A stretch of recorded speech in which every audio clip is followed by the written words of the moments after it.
Welcome to TP Link's wireless router installation video. This video is suitable for all of TP Link's dual band routers as well as our 11N routers. To set up your hardware connection, disconnect and power off your existing router. If you don't have one, continue with the next step. Power off your broadband modem. To do this, disconnect the power cord at the back of the modem.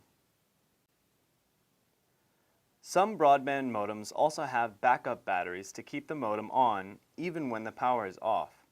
If your modem has this, remove the backup battery as well. Attach the external antennas on the back of the router. The Ethernet cable coming from the modem is plugged into the WAN or Internet port of the router. Power on the modem by reattaching the power adapter and backup battery if available. Wait for 2 minutes for the modem to get online. Use another Ethernet cable to connect your computer to one of the yellow ports on the router. Before you power on the router, make sure the computer is not connected to any other wireless network. Power on the router and wait until the system LED flashes slowly. Go to any website of your choice to test the internet connection. If you can access the internet via the Ethernet cable, that means all your Wi-Fi enabled devices are able to connect to the wireless network. The default wireless name is TP Link _2.4 GHz or 5 GHz with 6 letters and numbers behind it. The wireless password can be found on the label at the bottom of your router. If you're having any trouble accessing the internet or want to customize the wireless network, please follow the steps below. Open any internet browser like IE, Chrome, Safari. Type in tplink-login.net into the address bar. A pop-up window will display to prompt you to enter the username and password. The default for both is admin and admin. Let's get you started in the admin panel.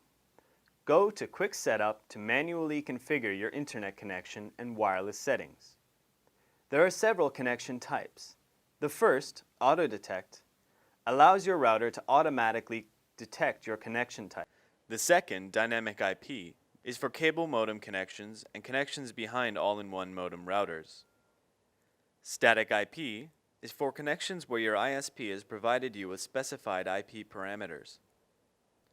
And PPPoE, connections with a username and password provided by your internet service provider.